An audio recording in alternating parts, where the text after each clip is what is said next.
नमस्कार, यो AB news खबरको संकेत हो। तपाई अहिले एबी न्यूज @7 मा हुनुहुन्छ। म एलिजा लामिछाने। प्रारम्भमा मूल खबर।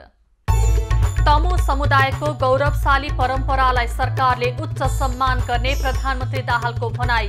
आर्थिक सहयोग बढाउने प्रतिबद्धता। मुलुक राजनीतिक अस्थिरतातर्फ उन्मुख भएको कांग्रेस वरिष्ठ नेता पौडेलको भनाई। अहिलेको गठबन्धन क्षणिक भएकाले नआत्तिन कार्यकर्तालाई आग्रह।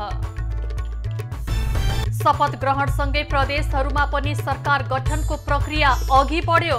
मुख्यमन्त्रीको लागि सत्ता गठबन्धनमा तछाड मछाड।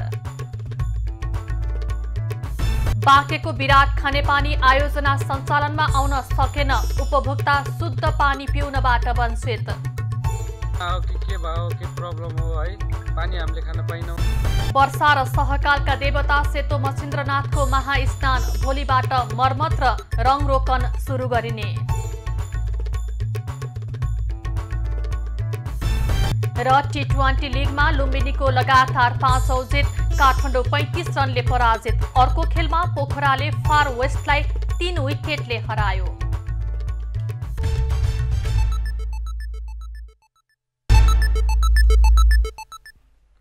अब खबरको सिलसिला प्रारम्भ गरौं। प्रधानमन्त्री दाहालको भनाई सम्बन्धी प्रसंगबाट। प्रधानमन्त्री पुष्पकमल दाहालले तमु समुदायको गौरवशाली परम्परालाई सरकारले उच्च सम्मान गर्ने बताएका छन्। तमु लोसारको अवसरमा काठमाडौँको टोलीखेलमा आयोजित कार्यक्रममा उनले इमानदारिता, लगन, निष्ठा, वीरता र बलिदानको कीर्तिमानको कारण तमु समुदायको पहिचान नेपालमा मात्रै नभई विश्वभर फैलिएको स्पष्ट पारेका हुन्। तमु समुदायले आर्जन गरेको वीरता र बलिदान नेपाल राष्ट्र र नेपाली जनताको लागि गौरवको विषय भएको उल्लेख गर्दै प्रधानमन्त्री दाहालले त्यसको सम्मान गर्ने कामलाई सरकारले प्राथमिकतामा राख्ने समेत बताए। आर्थिक सहयोग गर्दै आएको कुरा मलाई थाहा छ।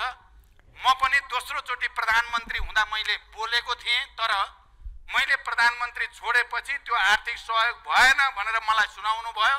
यो पटक अहिलेसम्म दिएको भन्दा बढी रकम दिनेछ र मैले दिनेछु। प्रधानमन्त्री दाहालले तमु लोसारको लागि सरकारले गर्दै आएको आर्थिक सहयोग बढाउने प्रतिबद्धता समेत जनाए। समारोहमा तमु समुदायले आफ्नो संस्कृति झल्कने खालका झाँकीहरू सहितको नृत्य प्रस्तुत गरेका थिए। प्रधानमन्त्री एवं नेकपा माओवादी केन्द्रका अध्यक्ष पुष्पकमल दाहाल र एमाले अध्यक्ष केपी ओलीबीच सरकारको न्यूनतम कार्यक्रमबारे छलफल भएको छ। सरकारका न्यूनतम साझा कार्यक्रम र मन्त्रालय बाँडफाँडबारे दाहाल र ओलीबीच बालुवाटारमा छलफल भएको हो। पछिल्लो समय गठबन्धन मन्त्री परिषद विस्तार र शक्ति बाँडफाँडका मुद्दा थाँती राखेर साझा न्यूनतम कार्यक्रम बनाउन जुटेको छ। 7 दलीय गठबन्धनबीच संवैधानिक पद, मन्त्रालय बाँडफाँड, प्रदेश सरकारको भागबण्डा लगायतका विषयमा प्याकेजमै टुङ्ग्याउने तयारी भइरहेको छ। सत्ता साझेदार दलको पहिलो बैठकले एमाले अध्यक्ष ओलीलाई 5 दिनभित्र सरकारको साझा न्यूनतम कार्यक्रमको मस्यौदा तयार पार्ने जिम्मेवारी दिएको थियो। दाहाल प्रधानमन्त्री बने पनि धेरै महत्वपूर्ण पदमा भागबण्डा बाँकी रहेकाले दुई नेता परामर्शमा जुटेका हुन्। राष्ट्रपति र सभामुख एमाले पाउने, माओवादीले उपराष्ट्रपति र राष्ट्रिय स्वतन्त्र पार्टीले उपसभामुख पाउने सैद्धान्तिक सहमति छ। राष्ट्रिय सभा उपाध्यक्ष र 1 सदस्य, सातै प्रदेशका मुख्यमन्त्री र प्रदेश प्रमुख, सातै प्रदेशका सभामुख तथा उपसभामुख सहित 100 भन्दा बढीमा सहमति जुट्न बाँकी छ।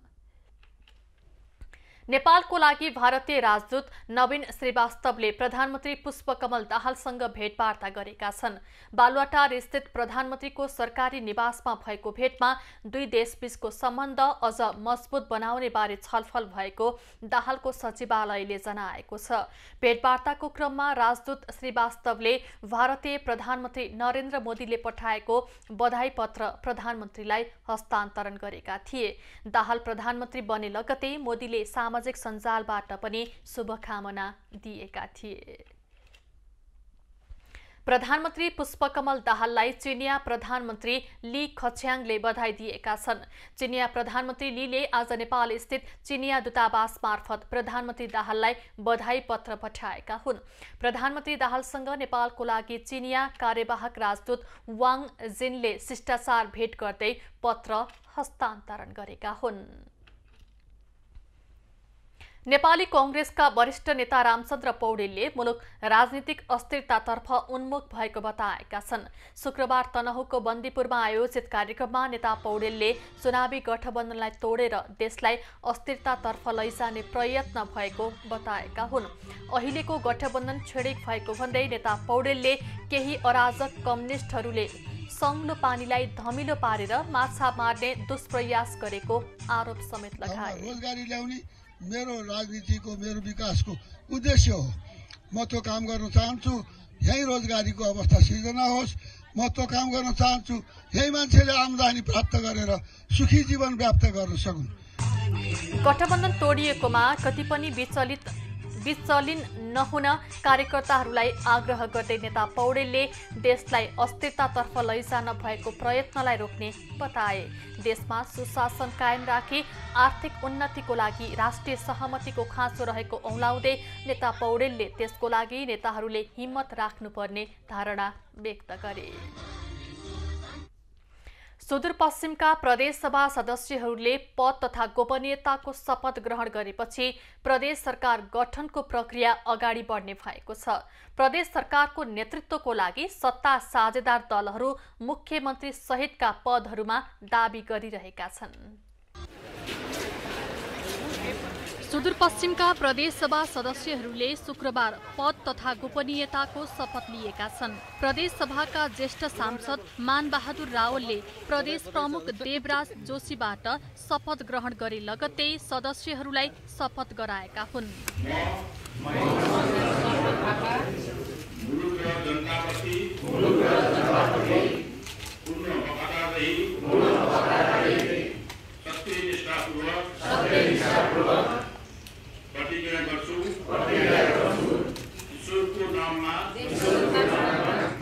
नागरिक उन्मुक्ति पार्टीका 5 जना र नेपाली कांग्रेसकी समानुपातिक सांसद गीता चौधरीले मातृभाषामा शपथ ग्रहण गरेका छन्। अन्यले नेपाली भाषामै शपथ ग्रहण गरेका छन्। शपथ ग्रहण पश्चात प्रदेश सरकार गठनको प्रक्रिया अघि बढ्ने भएको छ। एमाले आफ्नो समर्थनमा माओवादी सरकार बनेकाले यो पटक आफूहरूलाई समर्थन गर्नुपर्ने माग राखेको छ। यो पटकको अवस्थामा अब नेकपा एमाले नेतृत्व गर्ने र अरू राजनीतिक दलहरूले समर्थन गरेर यो प्रदेशमा चाहिँ सरकार निर्माण गर्नुपर्छ भनेर हामीले हाम्रो पार्टीको तर्फबाट हाम्रो पार्टीको नेतृत्वलाई भनिरहेका छौँ। सुदूरपश्चिमका प्रदेश सभामा एमालेका 10 सांसद छन्। यस्तै 11 सिट प्राप्त गरेको माओवादी केन्द्रले पनि यो पटक पनि आफ्नो नेतृत्वमा सरकार गठन हुनुपर्ने माग राख्दै आएको छ। प्रदेशमा सहमति नभए केन्द्रीय स्तरबाट सहमति जुट्ने माओवादीको विश्वास छ। यो प्रदेशको पनि त्यही भित्र बहस छलफलबाट टुङ्गिन्छ र हामीलाई विश्वास छ यो प्रदेशको नेतृत्व गर्ने अवसर हाम्रो पार्टीले प्राप्त। सुदूरपश्चिमका प्रदेश सभामा 7 सिट हासिल गरेको नागरिक उन्मुक्ति पार्टीले पनि केन्द्र सरकारमा सहयोग गरेकाले प्रदेशमा आफ्नो सरकार बन्नुपर्ने माग राख्दै आएको छ। प्रदेशमा नेतृत्व नपाए प्रतिपक्षमा बस्ने उसको चेतावनी छ। नागरिक उन्मुक्ति पार्टीकै नेतृत्वमा सरकार गठन गरिनुपर्छ भन्ने हाम्रो मान्यता हो। यदि हामी सरकारमा जान गयौँ भने पुस 10 गते प्रधानमन्त्रीमा पुष्पकमल दाहाल निर्वाचित भएपछि कांग्रेसले भने प्रतिपक्षमै बस्ने बताउँदै आएको छ। 53 सदस्यीय सुदूरपश्चिम प्रदेश सभामा नेपाली कांग्रेसका 19, नेकपा एकीकृत समाजवादीका 3, राप्रपाका 1 र स्वतन्त्र 1 जना सांसद छन्। कैलालीबाट राजन जयगढीको रिपोर्ट। प्रदेश सभा सदस्यहरूले शपथ लिएसँगै मध्य प्रदेशमा पनि नयाँ सरकार गठनको प्रक्रिया अघि बढ्ने भएको छ। बदलिएको केन्द्रीय सत्ता समीकरणसँगै मध्य प्रदेशमा यो पटक पनि मधेस केन्द्रित दलकै नेतृत्वमा सरकार गठन हुने सम्भावना रहेको छ। मध्य प्रदेशमा 104 सदस्य मध्ये 102 सदस्यले मात्रै पद तथा गोपनीयताको शपथ लिएका छन्। प्रदेशसभाका ज्येष्ठ सदस्य गोविन्द बहादुर न्यौपानेले नवनिर्वाचित प्रदेशसभाका 102 सदस्यलाई शपथ गराएका हुन्।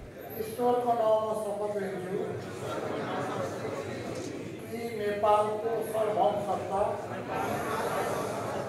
र राष्ट्रिय सत्ता नेपाली जनतामा रहेको। बाँकी 2 सदस्यको भने सर्वोच्च अदालतको आदेशका कारण शपथ रोकिएको छ। नवनिर्वाचित प्रदेशसभा सदस्य माला कर्ण र मोहम्मद रजी हैदरको मुद्दा अदालतमा विचाराधीन भएकाले शपथ हुन नसकेको हो। दुवैजना नेकपा माओवादी केन्द्रका समानुपातिक प्रदेशसभा सदस्य हुन्। शपथ लिएका सदस्यहरू भने प्रदेशको विकासमा केन्द्रित हुने बताउँछन्। नेकपा एमालेकै र मेरो पनि विकास र समृद्धि र साथसाथै चाहिँ तपाईको सामाजिक रूपान्तरणका विषयवस्तु मुख्य एजेन्डाको रूपमा हामी अगाडि बढाउँछौँ। केन्द्रसँग अधिकार थोरै होस्, ती भनेको मुद्रा छाप्ने अधिकार, ती भनेको वैदेशिक नीति र ती भनेको राष्ट्रिय सुरक्षा, यो 3टा नीति बाहेक बाँकी सबै अधिकार प्रदेशसँग होस्, संघीय व्यवस्थामा होस् भन्ने मेरो चाहना हो र यसैको लागि हिजो पनि लडेको थिएँ, आज पनि लड्छु, भोलि पनि लडिरहनेछु। प्रदेशसभामा शपथ लिन सांसदहरू मौलिक पहिरनमा प्रदेशसभा भवनमा पुगेका थिए। स्वतन्त्र सांसद किरण शाहले पहिचानसँग जोडिएको पोसाकमा शपथ लिन पाएकोमा खुसी प्रकट गरिन्। मेरो सबभन्दा प्रमुख एजेन्डा अहिलेको महिला सशक्तिकरण और महिलाको आर्थिक अस्तर उन्नतिमा मेरो सबभन्दा पहिलो पहलकदमी हुनेछ। मध्य प्रदेशमा सबैभन्दा बढी 53 जना सदस्यले नेपाली भाषामा शपथ लिएका छन्। 49 प्रदेशसभा सदस्यले भने बज्जिका, मैथली, भोजपुरी, उर्दू, मगधी र हिन्दी भाषामा शपथ लिए। जनमत पार्टीका 13 जना प्रदेशसभा सदस्य मध्ये 12 जना प्रदेशसभा सदस्यले मधेसी भाषामा शपथ लिएका हुन्।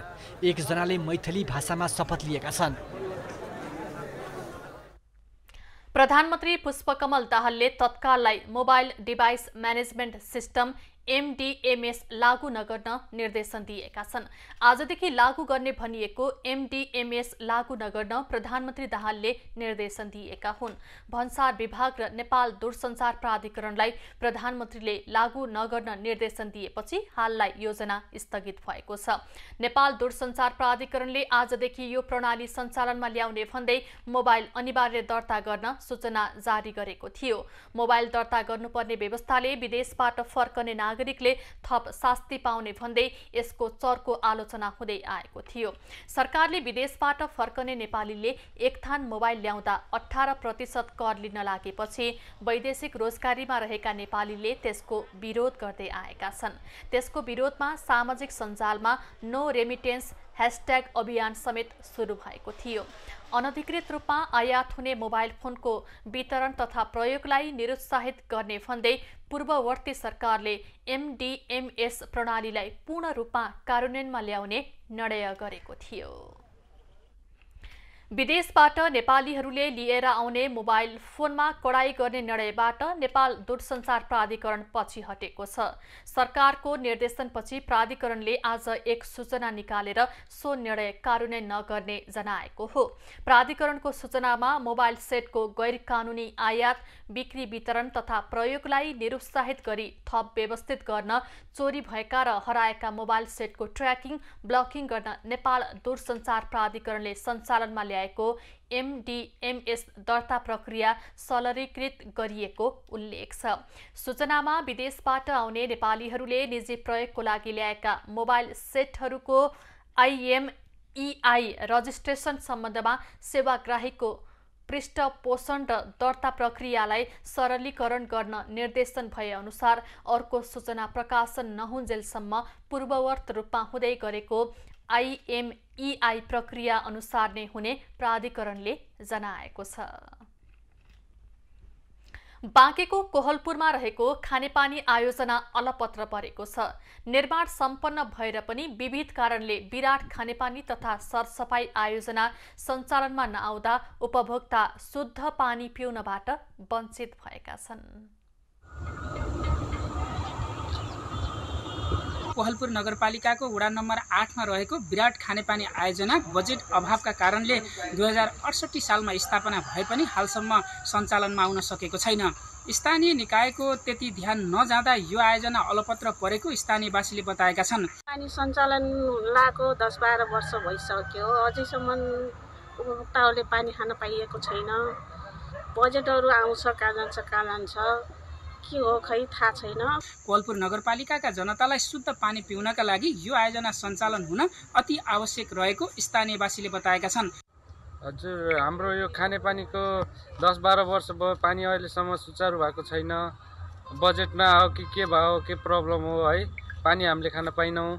पानी अलि कमसल किसिमको भएको हुनाले उपभोक्ताहरूले धारा जोड्न मानिराख्नु भएको छैन र हामीले डिभिजन कार्यालयसँग र सङ्घीय खानेपानीसँग फिल्टर प्लान्टको माग गरेछौँ। उहाँहरूले आश्वासन दिइराख्नु भएको। यसतर्फ सम्बन्धित निकायको ध्यान जानुपर्ने सरकारवाला निकायले बताएको छ।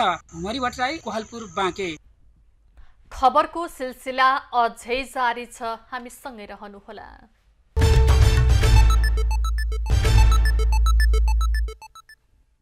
अब बाँकी खबर। वर्षा र सहकालका देवता सेतो मचिन्द्रनाथलाई आज महास्नान गराइएको छ। पौष शुक्ल अष्टमीको साँझ आज काठमाडौँको केलटोल स्थित कनक चैत्य महाविहारको स्नान डबलीमा सेतो मचिन्द्रनाथलाई स्नान गराइएको हो। महाविहारमा रहेको विशेष मण्डपमा विशुद्ध पानीको घोडाबाट सेतो मचिन्द्रनाथको वज्राचार्य गुरुहरूबाट स्नान गराउने गरिन्छ। महास्नानको क्रममा मन्दिरमा रहेको मचिन्द्रनाथको मूर्तिलाई जनवाहल स्थित मण्डपमा राख्न ल्याइन्छ। त्यसपछि बच्चा खुसी नदीबाट ल्याइएको जलमा दूध, दही, घिउ आदि मचिन्द्रनाथलाई स्नान गराइन्छ। सो क्रममा 2 पटक चिसो पानीले र तेस्रो पटक तातो पानीले स्नान गराउने गरिन्छ। यस कर्मलाई स्थानीय भाषामा नहवा वा धली लुईको भनिन्छ। महास्नानको अवलोकन गर्न कुमारी समेत जनवाहल जाने परम्परा छ।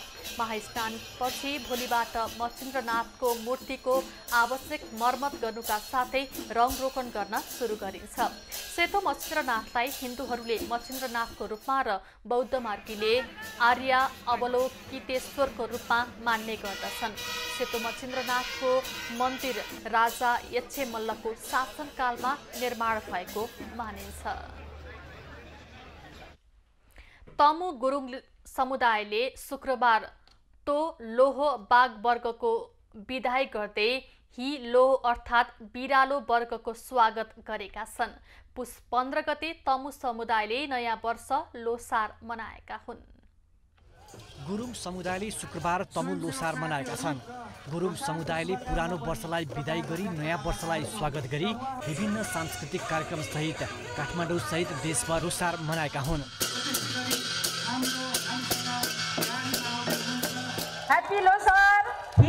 काठमाडौँको टुडीखेलमा विशेष सांस्कृतिक कार्यक्रम गरी लोसारको स्वागत गरिएको छ भने देशका अन्य स्थानहरूमा पनि आफ्नो सांस्कृतिक पहिचान झल्किने विभिन्न कार्यक्रमहरू गरेर तमु लोसार मनाइएको छ।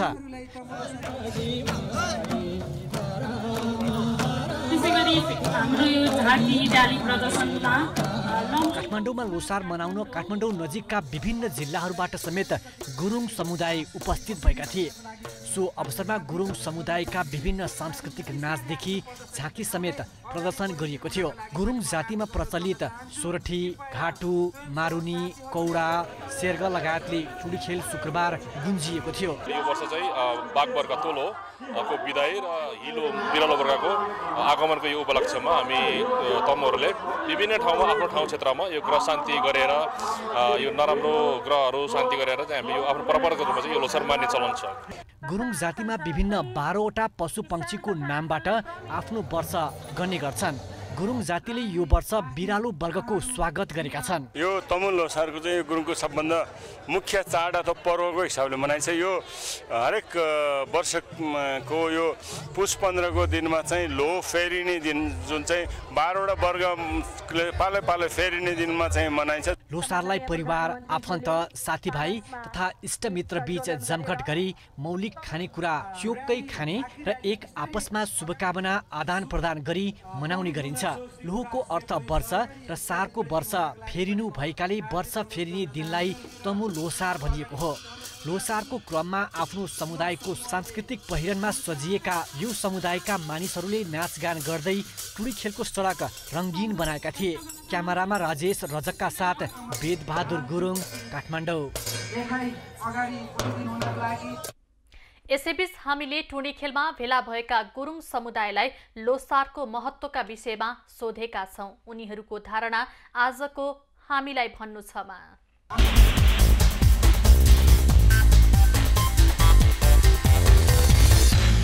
गुरुङहरूको चाहिँ स्पेसली नयाँ वर्षको रूपमा मनाइन्छ र गुरुङहरूको चाहिँ 12वटा वर्गलाई चाहिँ नयाँ 12वटा वर्ग हुन्छ र त्यसमा त हरेक वर्ष तपाईँको चेन्ज भइरहेको छ र यसपालि चाहिँ हाम्रो यो पुष 15 आजको दिनबाट चाहिँ बिरालो वर्ग भनेर सुरु भयो।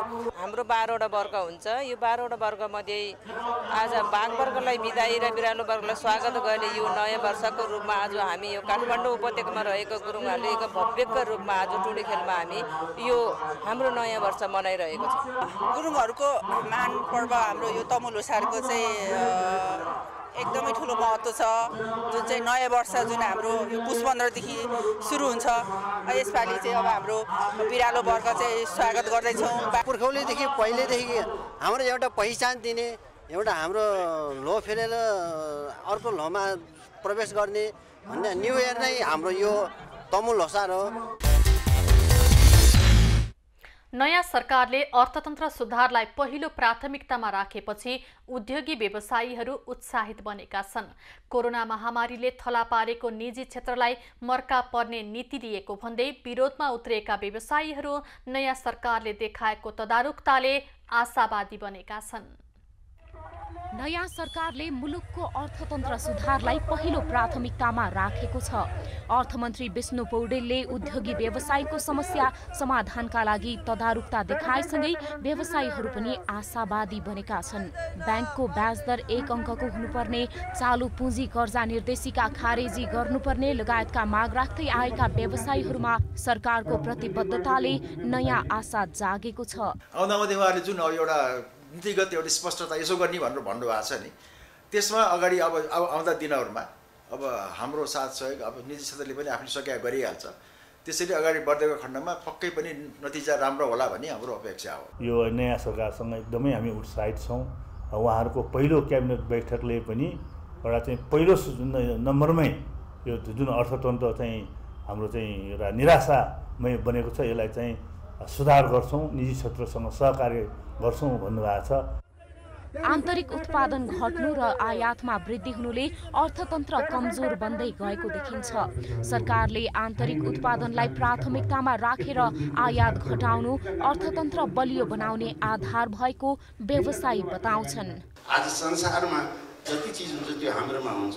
जस्तो एउटा उदाहरणको लागि हिमाल छ, 150 किलोमिटरको भित्रमा चाहिँ चिसो हिउँ छ र 45 डिग्रीको ऊ छ। 0 डिग्रीदेखि 45 डिग्रीको सेन्टिग्रेडमा त संसारमा भएको सबै चिज उत्पादन हुन्छ। कोरोना महामारी, रसिया युक्रेन युद्ध लगायत आन्तरिक तथा बाह्य विविध कारणले देशको अर्थतन्त्र सङ्कटमा रहेको छ। नयाँ सरकार बनेसँगै लगानी मैत्री वातावरण बन्ने र देशको अर्थतन्त्र चलायमान हुने आशा निजी क्षेत्रले गरेका छन्। सरकारले अर्थतन्त्रभित्र देखिएका समस्या समाधान गर्न देखाएको तदारुकताले पनि उद्योग व्यवसायको क्षेत्रमा आशा पलाएको छ। क्यामेरामा शैलेन्द्र गोविन्द अमात्य र गोपाल भट्टका साथमा निशा देउजा, काठमाडौँ। पोखरा अन्तर्राष्ट्रिय विमानस्थल सञ्चालनमा आउने भएसँगै नेपाली वायु सेवा कम्पनीहरू उत्साहित भएका छन्। पोखरा अन्तर्राष्ट्रिय विमानस्थलमा आइतबारदेखि व्यावसायिक उडान हुने भएसँगै नेपाली वायु सेवा कम्पनीहरू उत्साहित देखिएका हुन्। वायु सेवा कम्पनीहरूले पोखरा अन्तर्राष्ट्रिय विमानस्थलबाट व्यावसायिक उडान हुनु नेपालको पर्यटन क्षेत्रमा कोसेढुङ्गा साबित हुने विश्वास व्यक्त गरेका छन्। आइएफआर फ्लाइट भएपछि अझै बढ्न सक्छ, किनभने हामी रातिसम्म पनि फ्लाइट गर्ने अवस्था छ। त्यो हुँदाखेरि चाहिँ यो विमानस्थल बनिसकेपछि समग्र पोखरा मात्रै नभएर नेपालको पर्यटनमा चाहिँ एउटा कोसेढुङ्गा साबित हुन्छ जस्तो लाग्छ। काठमाडौँ जस्तै हरेक गन्तव्यलाई हामी पोखराबाट चाहिँ हामी जोड्नेछौँ र यसले चाहिँ एउटा यात्रुलाई आउजाउलाई पनि सहज हुन्छ र पर्यटनलाई पनि यसले टेवा दिन्छ भन्ने हाम्रो विश्वास छ। यति एयरलाइन्सले विमानस्थल सञ्चालनमा आएसँगै 10 उडान थप्ने तालिका तयार पारेको छ।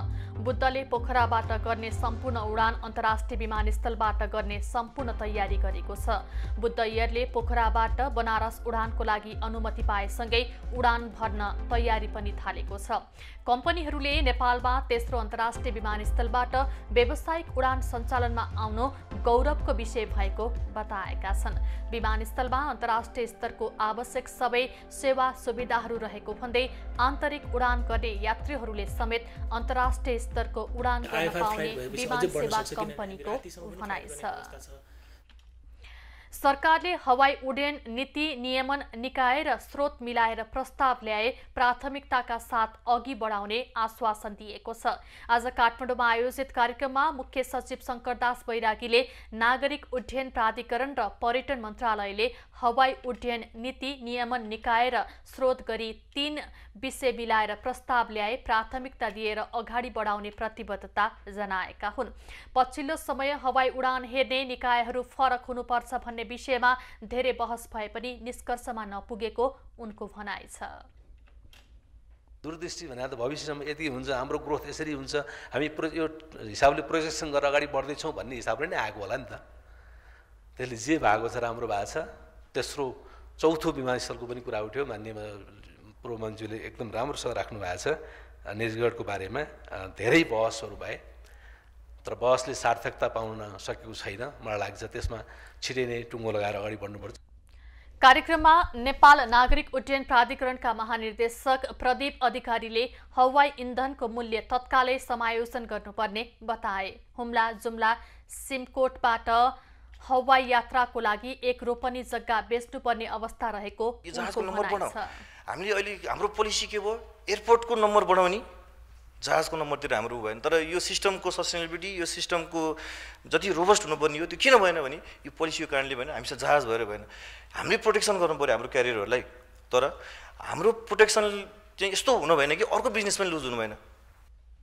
प्राधिकरणले नेपालको हवाई नीति विमानस्थलहरूको नम्बर बढाउने तर जहाजको नम्बर बढाउने तर्फ भने ध्यान नदिएको गुनासो समेत गरेको छ। बाँकेकी निर्मला कुर्मी र ननकुनी धोबीलाई न्याय नदिएको भन्दै अधिकार कर्मी रुबी खान सहितको समूहले काठमाडौँको माइती घरमा तेस्रो चरणको धरना थालेका छन्। उनीहरूले 4 बुँदे मागसहित काठमाडौँको माइती घरमा धरना सुरु गरेका हुन्। सरकारले आन्दोलनकारीहरूसँग 2 पटक वार्ता गरेको तर पनि मुद्दा अदालतसम्म पुर्याउन नसकेको अधिकार कर्मीको गुनासो छ। महिलासँग 2 पटक वार्ता गर्यो तर ती वार्ताहरू चाहिँ पूर्ण भएनन्। अहिलेसम्म पनि मुद्दा अदालत पुगेको छैन, पुर्याइएको छैन, पुर्याउन दिइएको छैन। निर्मला कुर्मी हत्याको घटनामा न्यायिक आयोग गठन गर्नुपर्ने, न्यायिक आयोग मार्फत कुर्मीको तमसुकमा भएको सही छाप चेक गर्नुपर्ने, मुद्दालाई अदालतसम्म पुर्याउनु पर्ने र महिला आन्दोलनकारीको सुरक्षाको प्रत्याभूति गराउनुपर्ने मागसहित तेस्रो चरणको आन्दोलन सुरु भएको हो। घटनापछि न्यायको माग गर्दै पहिलो पटक उनीहरू नेपालगञ्जबाट 20 दिनको पैदल यात्रा गर्दै काठमाडौँ आएका थिए। उनीहरूले माइती घरमा 19 दिन धरना दिएका थिए। गृह मन्त्रालयले घटनाको छानबिन गर्ने प्रतिबद्धता जनाएपछि उनीहरूले धरना तोडे पनि माग अझै सम्बोधन भएको छैन। मानव बेचबिखन नियन्त्रण गर्न नेपाल र भारतका सुरक्षा अधिकारीले चासो देखाएका छन्। मानव बेचबिखन नियन्त्रण गर्न सीमावर्ती क्षेत्रमा खटिएका सुरक्षा अधिकारीले सूचना र समन्वयमा जोड दिनुपर्ने बताएका हुन्। नेपालगञ्जमा भएको छलफलमा दुवै देशका सुरक्षा अधिकारी, स्थानीय अधिकारी, अधिकारवादी सङ्घ संस्था र स्थानीय समुदाय मिलेर अगाडि बढ्न सके मानव बेचबिखन नियन्त्रण गर्न सकिने बताएका हुन्। हमारी कम्युनिटी इतनी जागरूक हो जाए और हमारे जितनी भी लड़कियां हो इतनी जागरूक हो जाए कि वो दलालों के हाथ में धोखे में ना फंसे। इसलिए हमको लगता है कि समुदाय के स्तर पर हम का साथ दोनों जितने भी ऑर्गेनाइजेशन हैं और नेपाल के बॉर्डर के साथ साथ जो संस्थाएं काम कर रही है मिलकर के काम करेंगे तो साथ में जो रोटी और बेटी का जो एक संवेदनशील रिश्ता है उसको भी मजबूत किया जा सकता है। अझै यसलाई चाहिँ न्यूनीकरण गर्ने सकिन्छ जिरोमा झार्ने नभए न्यूनीकरण गर्ने कामहरू अझै पनि हामीले थप गर्नुपर्ने अवस्था छ। त्यसको लागि सबै पक्षबाट चाहिँ सहयोग हाम्रो नेपालको तर्फबाट हामी सहयोग गर्न प्रतिबद्ध छौँ। भारतीय पक्षबाट पनि त्यतिकै प्रतिबद्धता प्राप्त हुन्छ। मानव बेचबिखनलाई रोकथाम गर्ने, खास गरी सीमा नाका र समुदाय स्तरमै रोकथाम कसरी गर्न सकिन्छ, दुईटा देशका सरकारी र गैर सरकारी निकायहरू मिलेर भन्ने हो। र अर्को उद्देश्य भनेको जुन श्रम शोषणमा परेका, यौन शोषणमा परेकाहरू जो नेपाल र भारतमा हुनुहुन्छ उहाँहरूको बारेमा सूचनाहरू कसरी सङ्कलन गर्ने र त्यो प्राप्त सूचनाहरूलाई एकअर्कालाई कसरी आदान प्रदान गर्दै तिनीहरूलाई त्यहाँबाट उद्धार गर्न सकिन्छ भन्ने हो। मानव बेचबिखन रोकथाम गर्न स्थानीय स्तरमा व्यापक छलफल र अन्तर्क्रिया चलाउनु पर्ने भारतीय सीमा सुरक्षा बल एसएसबी 42 नम्बर बटालियनका कमान्डेन्ट सुरक्षा अधिकारीले औलाएका छन्। भारतीय सीमा सुरक्षा बल एसएसबीका सुरक्षा अधिकारीका अनुसार बेचबिखनमा परेका पीडितको उद्धार गर्ने संयन्त्र भारतमा नभएकै कारण बेचबिखनमा परेका मानिसहरूलाई उद्धार गर्न कानुनी जटिलता रहेको समेत जनाएका छन्। गत 1 वर्षको अवधिमा भारतीय पक्षबाट 94 जना र नेपाली पक्षबाट 80 जना बेचबिखनमा परेकालाई उद्धार गरिएको छलफलमा सहभागीहरूले जानकारी दिए। राज्यले शारीरिक रूपमा अशक्त भएका व्यक्तिहरूको लागि संविधानमै विभिन्न सेवा सुविधाहरूको व्यवस्था गरेको छ। तर कार्यान्वयन पक्ष फितलो हुँदा शारीरिक रूपमा अशक्तहरूले सहज रूपमा सेवा पाउन सकेका छैनन्। राज्यले संविधानमै शारीरिक रूपमा अशक्त भएका व्यक्तिहरूका लागि विभिन्न सेवा सुविधाहरू सुनिश्चित गरेको छ।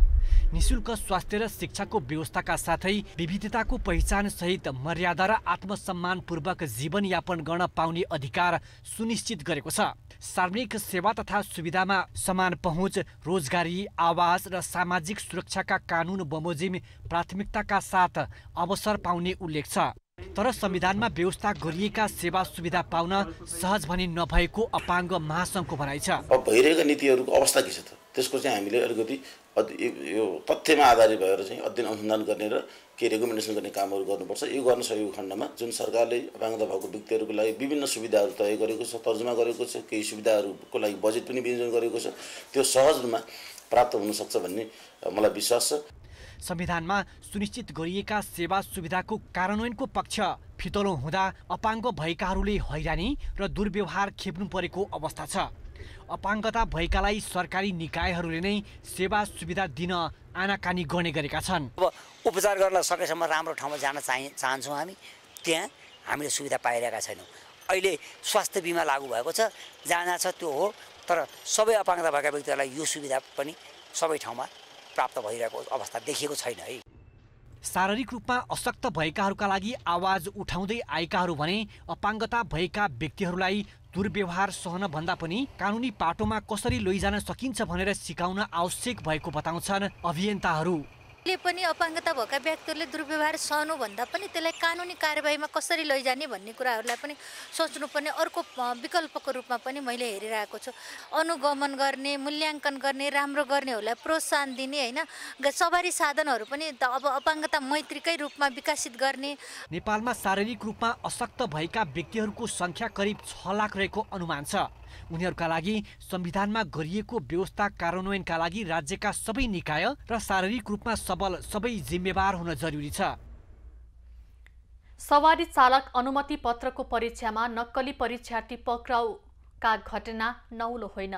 बागलुङमा पनि अर्केको ट्रायल परीक्षामा नक्कली परीक्षार्थी भेटिएपछि प्रहरीले नियन्त्रणमा लिएर अनुसन्धान अगाडि बढाएको छ।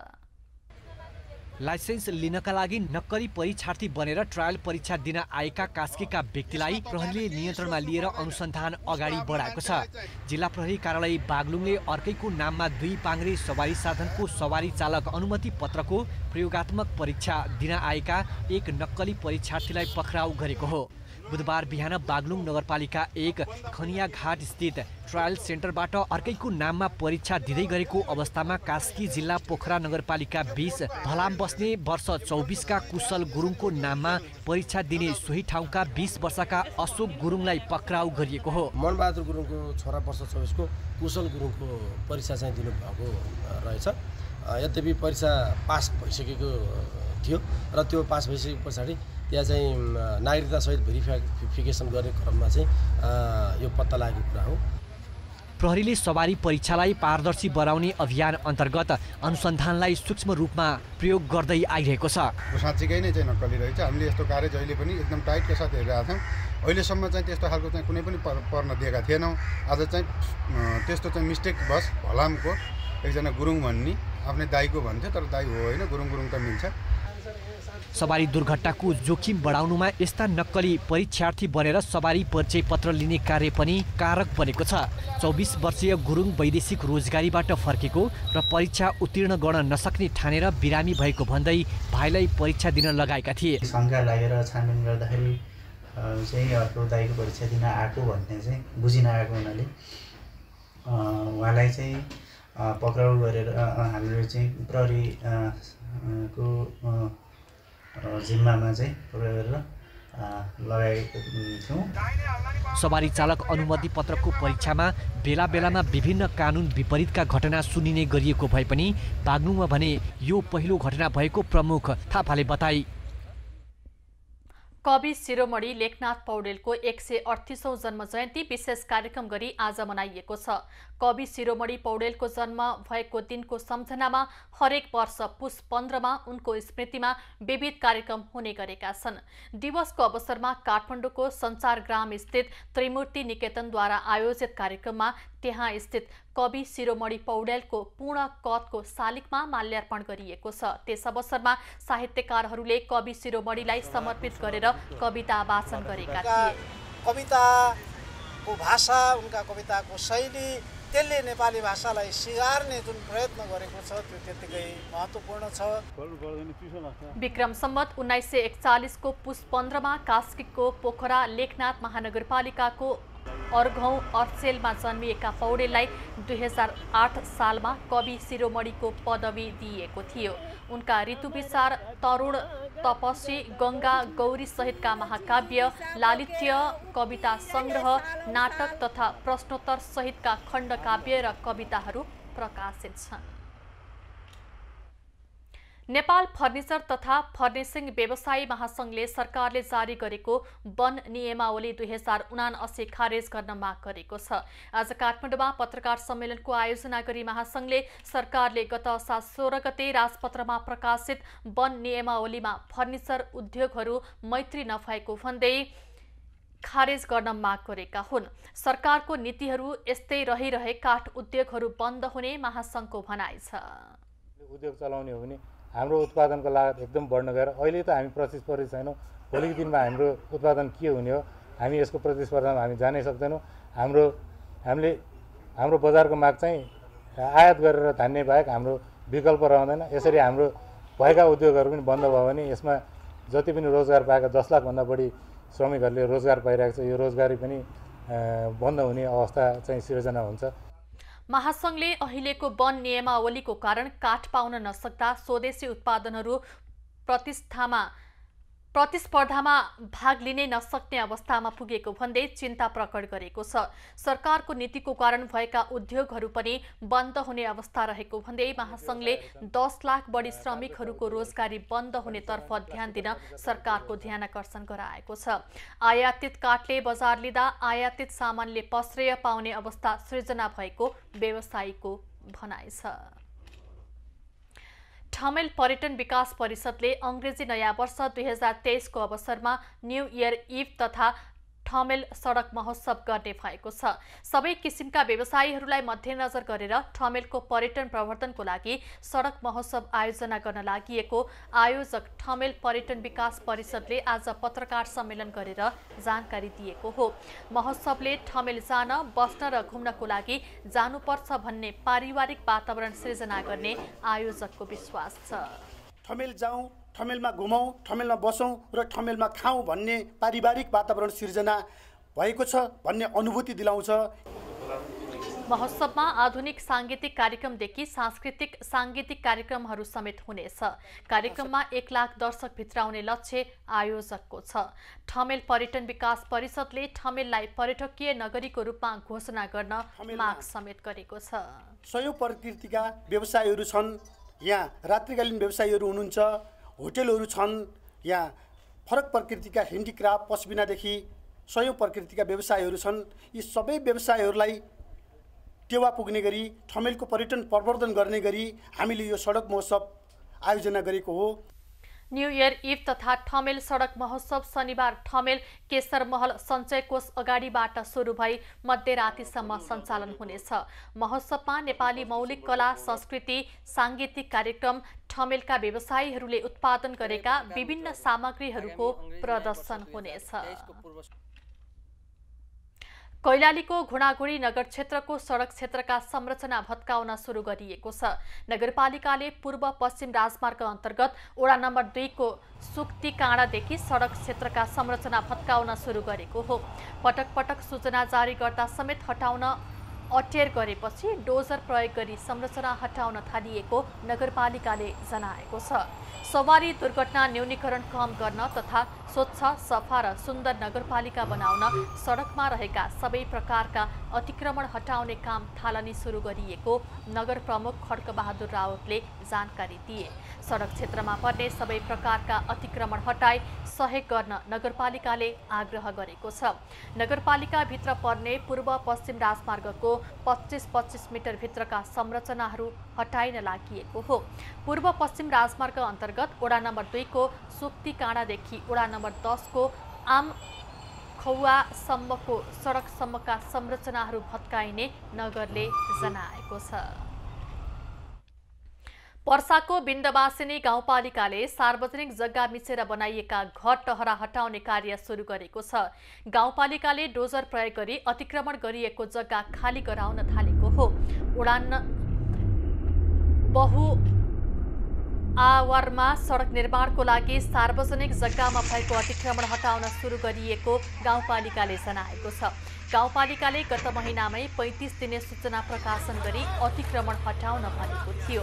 निर्धारित समयमा अतिक्रमण नहटाइएपछि गाउँपालिकाले डोजर चलाएको हो। सार्वजनिक अतिक्रमणको चपेटामा परेको गाउँपालिकाको पुरै ओडामा नाप नक्सा गरी सार्वजनिक जग्गाको अतिक्रमण हटाउने तयारी छ। खबरको सिलसिला अझै जारी छ, हामीसँगै रहनुहोला। अब पालो खास खास खबरको।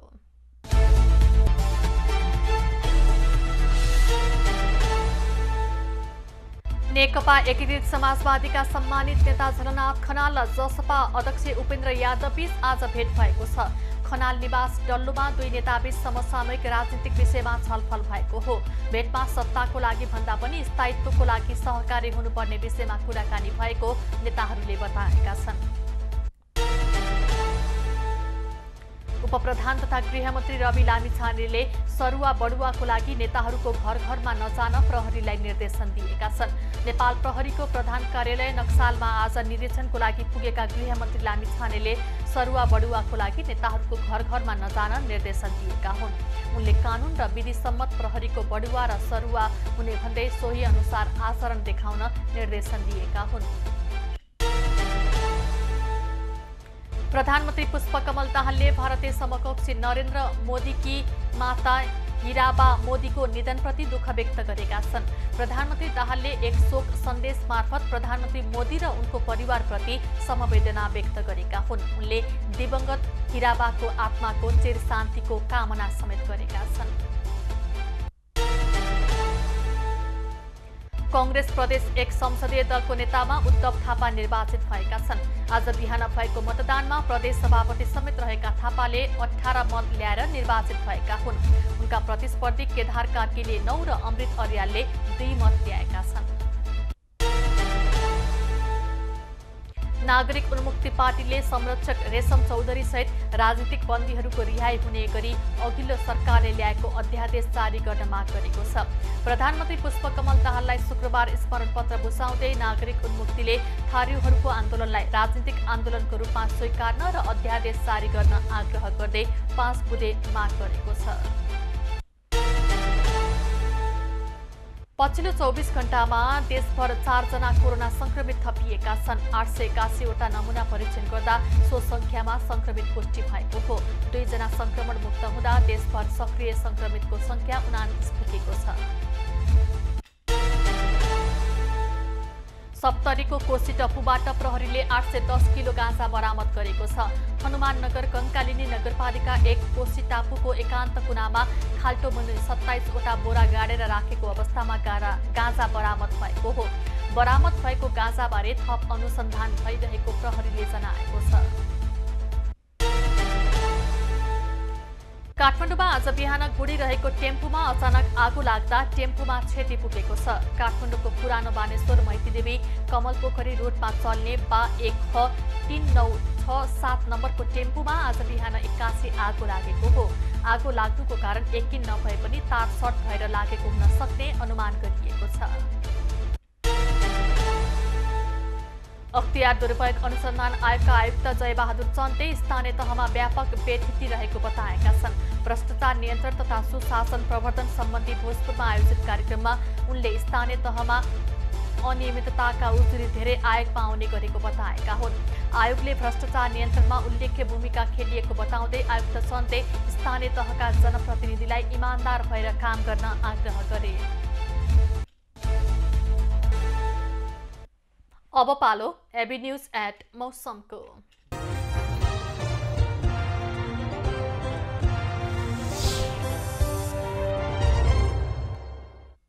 पछिल्लो 24 घण्टामा देशका पहाडी भूभागमा आंशिकदेखि सामान्य बदली रहे तराईका केही भूभागहरूमा हुस्सु र कुहिरो लाग्यो भने बाँकी भूभागमा मौसम सामान्यता सफा रह्यो।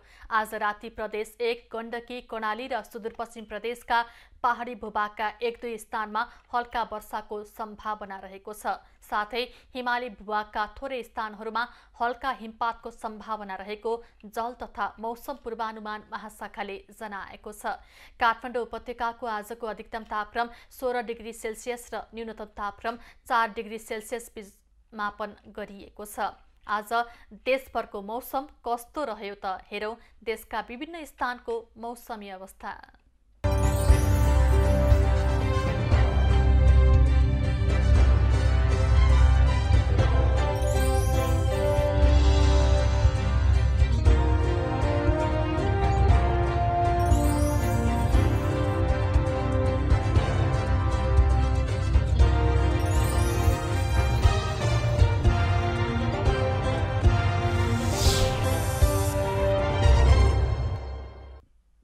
अहिलेलाई खबरको क्रम यति नै। एबी न्यूज खबरका यी सहित अन्य विस्तृत खबरको लागि www.abnews.tv लगइन गर्न सक्नुहुनेछ। युट्युब, फेसबुक र ट्विटरमा पनि हामीलाई फलो गर्न सकिनेछ। खबरभित्रको खबरको लागि हेर्दै रहनुहोला एबी न्यूज खबर। नमस्कार।